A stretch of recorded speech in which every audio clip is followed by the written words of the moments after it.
अमरीकी कानून के तहत अमेरिका की जानिब से पाबंदी के खतरे में डाल दिया, लेकिन भारत ने अमरीकी नाराजगी और मुमकिन अमरीकी पाबंदियों की परवाह किए बगैर रूस से दिफाई सिस्टम खरीद लिया था। और भाई इंडिया वाले जो भी मेरी क्लिपें चलाएं, आप याद रखें कि इंडिया वाले बहुत गड़बड़ लोग हैं, ये बहुत गड़बड़ लोग हैं, मुझे बहुत मशहूर करते हैं। लेकिन जैसे अभी शहबाज शरीफ साहब की तस्वीर लगी है, इसको बदल के इमरान खान की लगा देते हैं, इमरान खान की लगी हुई उसको बदल के शहबाज शरीफ की लगा देते हैं, साथ में ही अपने नरेंद्र मोदी वो दुश्मन बन गए हैं और जो दुश्मन थे उनमें से बहुत से ऐसे हैं कि जो दोस्त बन रहे हैं।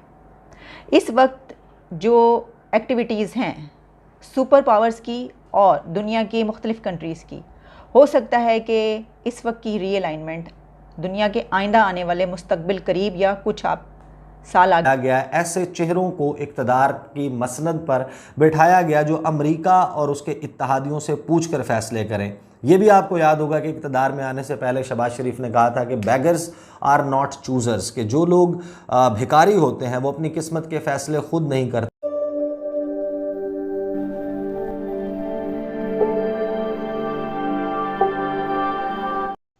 जय हिंद दोस्तों, खबर तो अब तक आप जान चुके होंगे कि अमेरिका से अब ये खबर निकल के आ रही है कि भारत के ऊपर अमेरिका द्वारा कोई भी कैसा सैंक्शन अब नहीं लगेगा।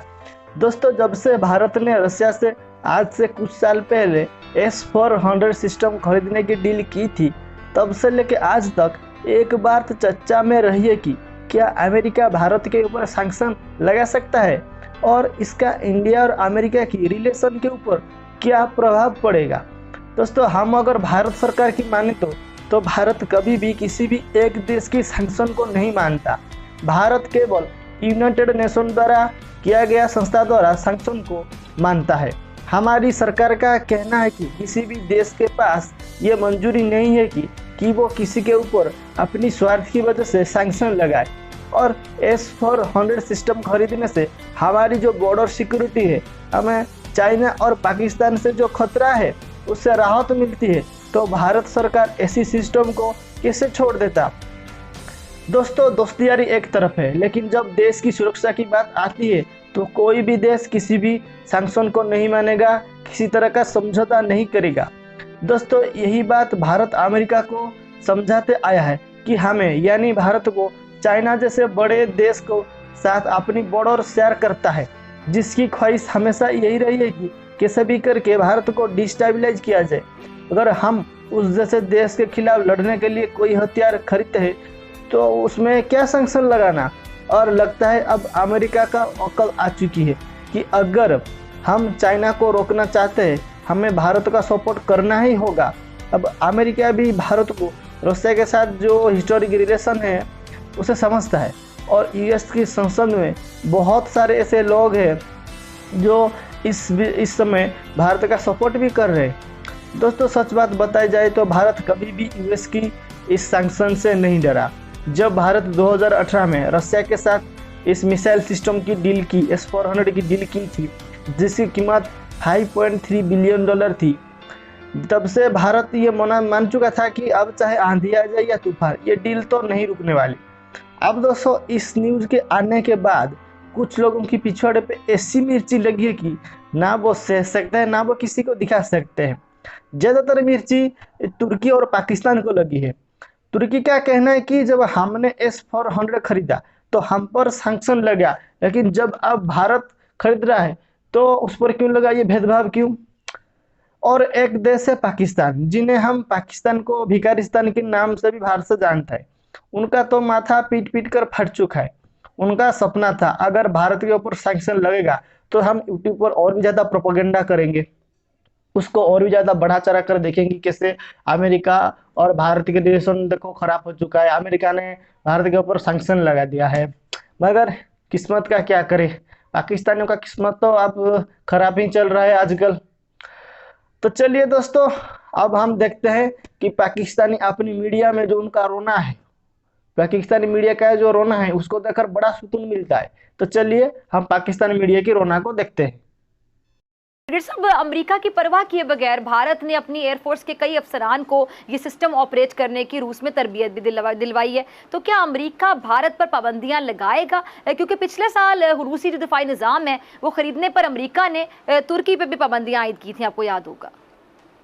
जी बिल्कुल, नॉट ओनली कि उन पे पाबंदियाँ लगाई थी, बल्कि उनको एफएटीएफ में भी डाल के रख दिया, उनको जस्ट प्रेशराइज़ करने के लिए कि आपने रशियन एस-400 जी। नहीं लेने। लेकिन देखें, इंडिया हमेशा ये कहता है उसका सबसे बड़ा दुश्मन जो है वो चाइना है, चाइना से डर है, चाइना से डर है, और जी। सबसे पहले उसने ये एस-400 मिसाइल जो हैं ये पाकिस्तान की सरहद पे लगाए हैं। इससे अंदाज़ा लगाएँ कि ठीक पाकिस्तान है। को वो नंबर 1 दुश्मन समझता है। नंबर 2, ये 400 एस-400 लगा लें या एस-400 800 लगा लें, ये होता है it is the man behind the gun. चलाना प्रोफेशनली आप कितने हैं, हुँ, प्रोफेशनल ट्रेंड कितने हैं, और आपके मुकाबले में एडवर्सरी जो हुँ, उसकी पायलट्स और उसकी एयरफोर्स कितनी स्ट्रॉन्ग है, बात ये है।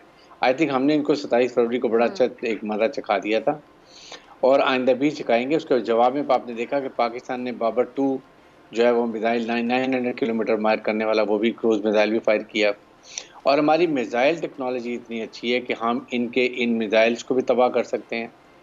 उसके बाद इंडिया के एक-एक हुँ। इंच एरिया जो है वो हमारी मिसाइल रेंज के अंदर है, और साथ ही साथ पाकिस्तान के पास हर किस्म की दफ़ाई सलाहियत है, जो ये किसी भी हालत में पाकिस्तान को किसी कदम में डरा नहीं सकते हैं। और वो विज़िट है प्रेसिडेंट बाइडन का मिडल ईस्ट का। इज़राइल जब वो पहुँचे तो इज़राइल में उन्होंने अमेरिका साइंड यरूशलेम agreement with Israel against Iran. तो ईरान के ख़िलाफ़, उनके जौहरी प्रोग्राम के ख़िलाफ़, और इसलिए कि ये कहा गया है प्रेसिडेंट बाइडन की तरफ से, अमेरिका की तरफ से, कि अगर उन्होंने इसको ना रोका तो वो ईरान के ख़िलाफ़ ताकत का इस्तेमाल भी कर सकते हैं। ये भी बात कह दी गई है कि ताकत का इस्तेमाल किया जाएगा। अच्छा, इस सिलसिले में ये भी कहा गया है कि जो ईरान है, अमेरिका की जो रिजर्वेशंस हैं, या जो प्रेसिडेंट बाइडन का कहना है वो ये है, ये भी है इसके साथ और भी बहुत सारी बातें हैं, लेकिन एक बात ये भी है कि ईरान रशिया को ड्रोन्स फराहम कर रहा है या करने वाला है, या उसका ये प्लान है। से हटा दिया गया और इमरान खान के मुताबिक एक ऐसी हुकूमत को सामने लाया गया, ऐसे चेहरों को इक़्तिदार की मसनद पर बैठाया गया जो अमेरिका और उसके इत्तहादियों से पूछ कर फैसले करें। ये भी आपको याद होगा कि इक़्तिदार में आने से पहले शहबाज शरीफ ने कहा था कि बेगर्स आर नॉट चूज़र्स, के जो लोग भिखारी होते हैं वो अपनी किस्मत के फ़ैसले खुद नहीं करते। इन अदर वर्ड्स, और बड़ी लेदे हुई थी इस बयान पर, उन्होंने ये कहा कि क्योंकि पाकिस्तान अमेरिका समेत मुख्तलिफ ममालिक से इमदाद लेता रहा है, लिहाजा अब ये लाजिम है हमारे पर कि हम अपने तमाम फ़ैसले अपनी मर्ज़ी से नहीं बल्कि उनकी मर्ज़ी से करें जो हमें पैसे देते हैं। और फिर जो इस वक्त पाकिस्तान के वज़ीर दिफ़ा हैं ख्वाजा आसिफ, उन्होंने पार्लियामेंट लॉजेस के बाहर गुफ्तगू करते हुए कहा था कि पाकिस्तान को वेंटिलेटर्स लगे हुए हैं अमेरिका के, और अमेरिका यानी कि अगर ये वेंटिलेटर हटा ले तो पाकिस्तान वो मरीज़ है जो शायद सर्वाइव नहीं कर सकता।